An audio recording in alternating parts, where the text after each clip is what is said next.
यहाँ पर एक क्वेश्चन दिया है। एक स्मूथ हॉरिजेंटल सरफेस है, एक ब्लॉक रेस्ट पर है, इस मोमेंट पर एक कांस्टेंट फोर्स अप्लाई किया है F इक्वल टू mg/3 और इसकी जो डायरेक्शन है वो वेरिएबल है। किस टाइप से है? दिस हॉरिजेंटल से angle alpha equal to a into s. A आपके पास कांस्टेंट है, एस आपके पास distance covered from its initial position. Initial position में डिस्टेंस की वैल्यू कितनी है? 0। तो अल्फा की वैल्यू कितनी है? 0। तो हॉरिजेंटल फोर्स कैसा हो जाएगा? इस टाइप से हॉरिजेंटल हो, दिस फोर्स हॉरिजेंटल हो जाएगा। क्वेश्चन आपके पास है, find the velocity of the block, find the velocity of this block in terms of angle alpha. Alpha के फॉर्मेट में इस ब्लॉक की वेलोसिटी आपको बतानी है। तो आपको जो किस टाइप से कैलकुलेट करते हैं, फ्री बॉडी डायग्राम बनाने के लिए वेलोसिटी पता करने के लिए आपको काइनेमेटिक्स चाहिए। काइनेमेटिक्स में आपको एक्सेलरेशन टर्म चाहिए। तो एक्सेलरेशन पता करने के लिए हम न्यूटन्स लॉ पहले यूज करेंगे। तो न्यूटन्स लॉ एफबीटी के थ्रू आएगा।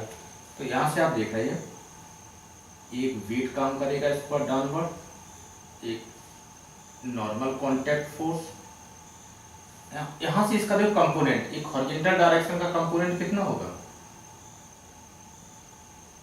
mg/3 into cos of alpha, और इस डायरेक्शन में एक कंपोनेंट बनेगा, उसकी वैल्यू कितनी होगी?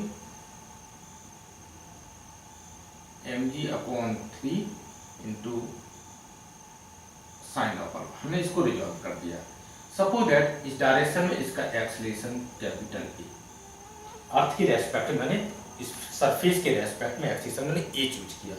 इक्वेशन ऑफ मोशन इस डायरेक्शन में मैं अप्लाई करते हैं, हॉरिजॉन्टल डायरेक्शन में। तो इक्वेशन ऑफ मोशन कितना है? F is equal to ma। F value कितनी?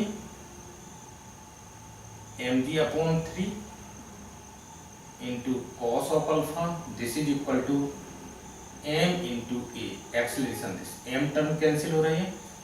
आप देख रहे हैं कि acceleration this a is equal to g/3 into cos of alpha की वैल्यू कितनी है? a into s. आप देख रहे हैं कि एक्सेलरेशन कैसा रहा? फंक्शन ऑफ एस में आ रहा है। मुझे चाहिए वेलोसिटी, तो हम वेलोसिटी को कैसे लिख सकते हैं? यहाँ पे वेलोसिटी, सॉरी, एक्सेलरेशन को हम एक्सप्रेस कर सकते हैं rate of change of velocity, this is equal to g/3 cos of a into s. आप देख रहे हैं, अब टोटल वेरिएबल्स कितने हैं? v, t, s, 3 वेरिएबल्स है। अभी इसका इंटीग्रेशन नहीं हो सकता है, हमें 2 वेरिएबल्स को हम इंटीग्रेशन करेंगे। तो इसका हम t को ट्रांसफर कर रहे हैं।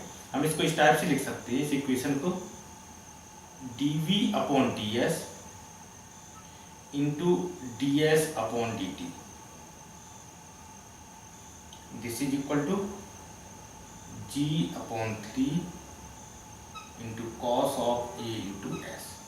आप देख रहे हैं कि ds/dt कितना? Rate of change of displacement with respect to time, this is equal to velocity.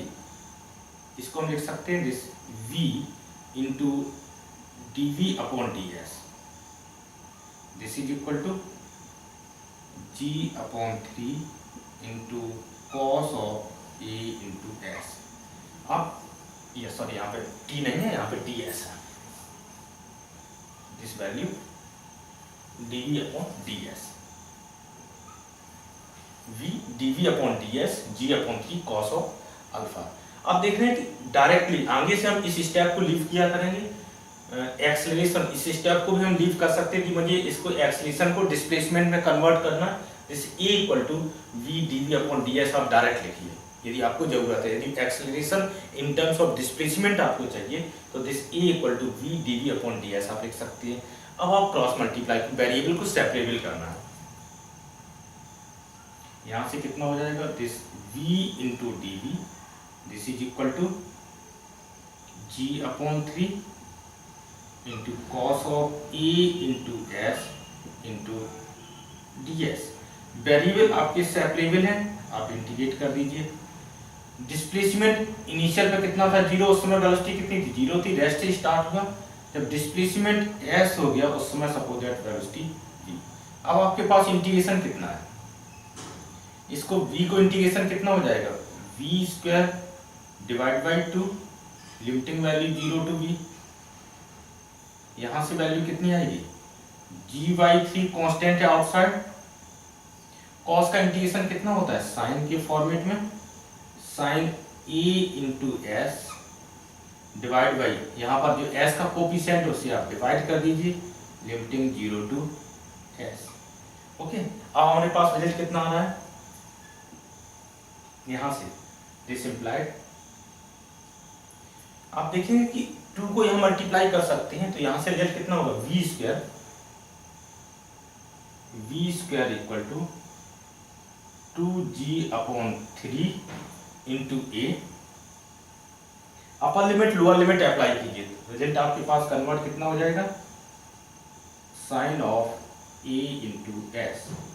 तो फाइनली आप देख रहे हैं कि स्पीड आपके पास वेलोसिटी कितनी आ रही है, this v equal to root of 2g/3 into a into sine of a into s को आप क्या लिख सकते हैं अल्फा। तो क्वेश्चन में आपके पास क्या था, वेलोसिटी कैलकुलेट करनी इन टर्म्स ऑफ अल्फा। तो अल्फा हमारे पास एंगल कैसा है, ये एस पर डिपेंडेंट है, तो a इंटू एस की वैल्यू फाइनली मैंने अल्फा में सब्स्टिट्यूट कर दी। तो आप देख रहे हैं कई बार प्रॉब्लम में न्यूटन्स लॉ यूज करके हम काइनेमेटिक्स पे जाते हैं तो आपके पास अननोन पता कर लेते हैं।